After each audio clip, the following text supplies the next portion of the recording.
Hey guys, it's Celestia. Sorry, again, for missing last week's video. Things have been exceptionally crazy for me right now, and moving and medical appointments continue to be things that I deeply underestimate when it comes to how time-consuming they'll actually end up being. Hopefully things will calm down soon, and honestly, the fact that this video has 6 different pieces in it, even if they are just headshots and busts, probably made it take longer too. So once I get back to normal stuff with my next video, I'll ideally be able to get it up on time like a real grown-up. And while we're talking about next week's video, the topic that you guys voted for over on Twitter was 5 ways to stay productive as an artist, so that's what you guys can look forward to either next week or the one after that. Today's topic, however, is one that I'm really excited about, which is essentially just me gushing about all my favorite content creators and why they inspire me. They're not all a part of the art community, but they're all fantastic, and I drew something for each of them, either of themselves or their mascots / VTuber models, which I actually had a lot of fun with. I know this is kind of a self-indulgent video, but hopefully you guys will still enjoy it. And side note, I know a few of these creators were recently involved in some drama, so I'd just like to make it clear that me including them in this video does not mean that I'm taking their side regarding it, or even taking any side at all. I am and will hopefully always be completely neutral, and my enjoyment and admiration towards them and their content is completely irrelevant to recent events. So, starting with the YouTubers and ending with the VTubers, the creators I'll be crying over today are Omnia, Creepshow Art or Shannon, Nadia Axel or Nadia, Yuki Buns, Izzy Mouse, and Whisper. I'll be discussing them in that order, and their fan art will be in that order, but because I can't edit videos past a metaphorical preschool level, and I'm very bad at pacing my points, what I'm saying probably won't even slightly match up with the art that you're seeing. Someday I'll learn to be a YouTube. Baby steps. Oh, another quick note, I did do proper screen recordings of all of these, but because I had to speed them all up so much to fit them into the video, all the screen rotation made me legitimately nauseous and made it pretty much impossible to see what was actually happening, so I just used the Procreate time lapses for them instead, which is hopefully better. Alright, so let's get started with Omnia. I first found her channel last year when I had just started my own channel, in early afternoon. And once I fell down the rabbit hole of watching her videos, it was 3 AM and I'd been drawing for so long that my hand had morphed into a misshapen claw and the passage of time had become as irrelevant as sleep. I think what's so engaging to me about her content is that it's never just one thing. She's not just an art channel, she's not just a commentary channel. She has such a streamlined and effective mix of it all. Whenever listening to her commentary on art community current events makes me so disappointed in the world that I'm just ready to give up on all good in it outside of my wife and my cats, YouTube auto-plays me a story time or a positive, uplifting video, like her top 5 best things about the art community, which I'll list in a card above. Her channel is diverse, informative, insightful, objective, articulate, and entertaining, and a lot of it has been a huge influence on my channel and what I want it to be.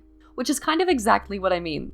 I'm someone who doesn't at all want to branch into commentary regarding specific dramas, because I'm a little piss baby who's afraid of pretty much everything that could go wrong with that. And her channel, despite covering that often, still manages to be a huge inspiration to me, because that's so far from all that she creates. Most of all, I admire that she manages to be a strong and decisive and articulate person without being an asshole, and that she seems to approach negativity with a mindset that's less, I'm judging you, and more, I want things to be better. Next on the list is Shannon, or Creepshow Art. Admittedly, I haven't been following her content quite as much since it shifted from more art and personal related stuff and more into largely commentary, which is not a criticism of that change at all, just a result of my interests and preferences. But regardless of what she makes, she puts her real-ass self into it, and there is nothing I respect more than that. This is a woman who knows who she is and stands by it, whether her audience wants to take it or leave it, and that is everything I aspire to be. The strength a person has to have to be unabashedly them for the world to see is incredible, and whether you like her and her content or not, you have to admit that she is strong. There are so many things about Shannon that I respect and admire, and that unwillingness to change who she is to appease the masses is high up on that list. Another, though, is how open she is about her past and what she's been through. There are a lot of things I've been through in my life that I can't talk about due to the public nature of some of those things and respect for privacy of those involved, but suffice it to say that a lot of her struggles are definitely relatable to me. And to see someone speak about the stuff they've dealt with so boldly and without shame has meant a lot to me. It makes the things in my past that I never want to talk about or remember feel like they're not taboo, like there's nothing wrong with owning that they happen. And that if I can muster up a fraction of the strength that she has, I can get through it and come out successful on the other side just as she has. I guess what I'm saying in conclusion is that you don't have to agree with Shannon on all of her takes and opinions. I mean, I don't. But the person that she is separate from those, and in my opinion, that person is a goddamn inspiration. Okay, moving on to Nadia Axel. Now with Nadia, I feel that due to the nature of her content, she puts less of her life and who she is out there for the world to see, and more of her experiences, insights, research, and information. As such, my praise for Nadia is less about her personally, although she does appear to objectively be an actual ray of sunshine, and more about the content that she creates and the advice that she offers. As someone who's really gotten serious about making an actual, proper career out of my art as of these past few years, her channel has been invaluable to me. The advice I found there has helped me make informed decisions, use better resources, stop devaluing myself, and has helped me to believe that with the right attitude and approach, a career in art isn't as impossible as literally everyone around me, but my wife, led me to believe for a very, very, very long time. She's honest and realistic while still being motivational and positive, and that's a very difficult line to walk, but she does it with appalling consistency and ease. Nadia has made professional art infinitely easier to navigate for me, and 90% of the time I search YouTube for an art thing that I want more info on, her videos are the first ones to come up because this absolute queen has just got artists covered all the time. She also manages to give advice while not coming across as preachy or condescending, but rather genuine and friendly, which for me is a make or break factor when it comes to creators offering advice, because the moment I feel talked down to, my issues with authority figures come screaming to the front of my mind and I give the screen the middle finger before clicking off the video. But anyway, if you're an artist, professional, or hobbyist, or anything in between, I really recommend checking her channel out, because it's genuinely difficult to look through her videos and find something that isn't helpful or interesting.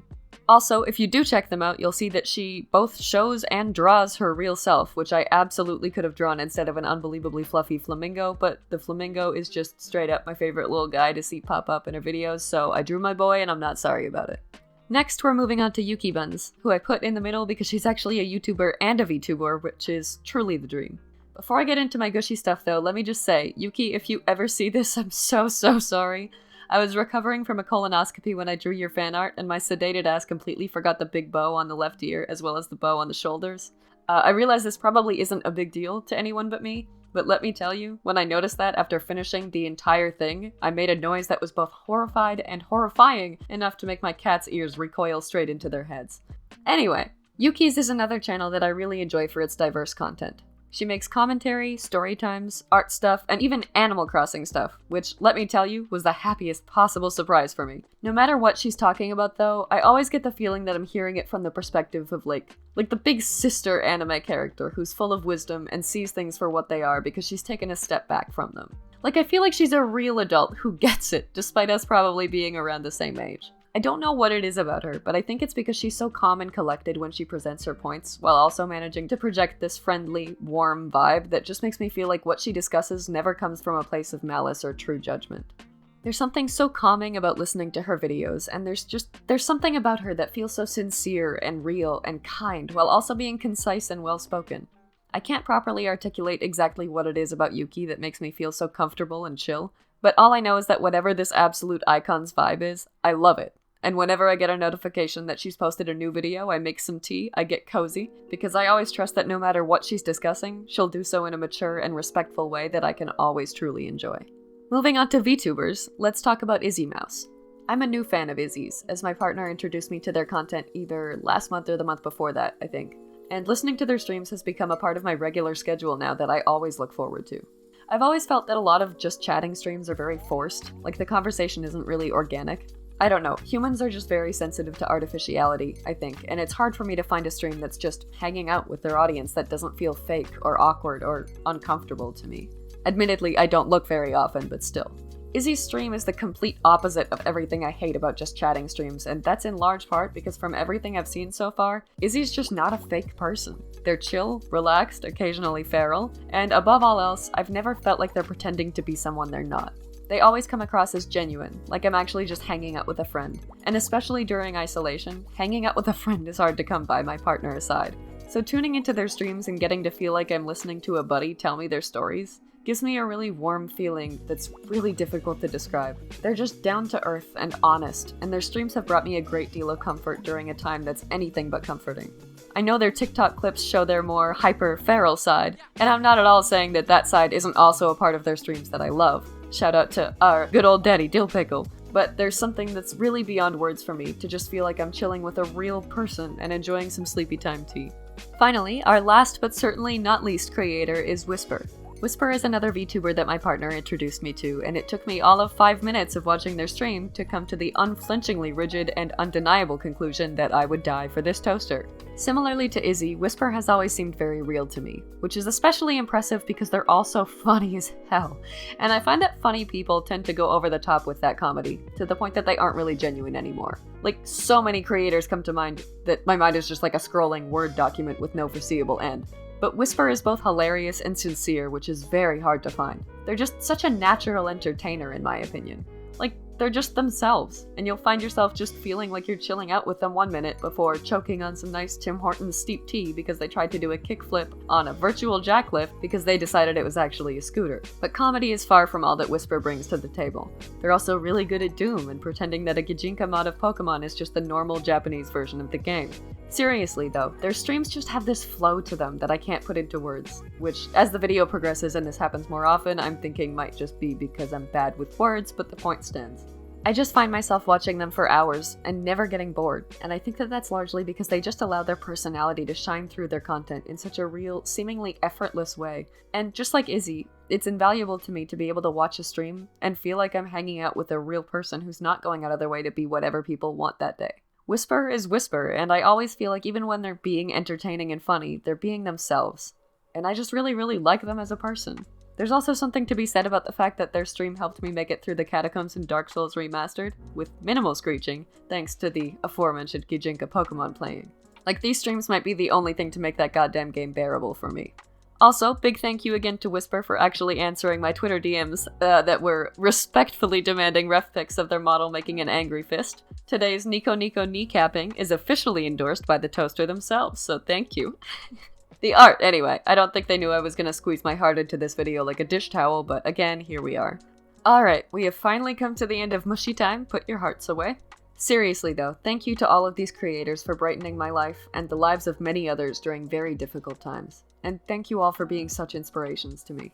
You all make me want to make more content and better content, and there are things I admire within each of you that I can only aspire to find or develop within myself. Also, thank you so much to all of my new subscribers.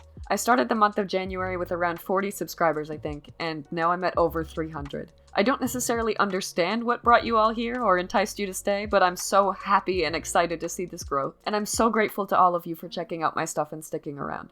Thank you. Honestly, I've legitimately cried over this quite a few times now, and there's nothing more motivating than to see people actually take an interest in the things that I've made or talked about. Also, before I end the video, don't forget to enter my giveaway for a Vike S640 tablet. The winner will be drawn and announced on February 1st, so you're almost out of time if you're interested. You can enter by commenting "Anime was a mistake" on my Problems with the Art Community video, which is linked in the card above and the description, where you can also find more information about the giveaway within the first 2 minutes. Anyway, thank you guys for listening, and I hope you enjoyed today's video. If you did, please consider leaving a like or subscribing, and I'll see you in my next video.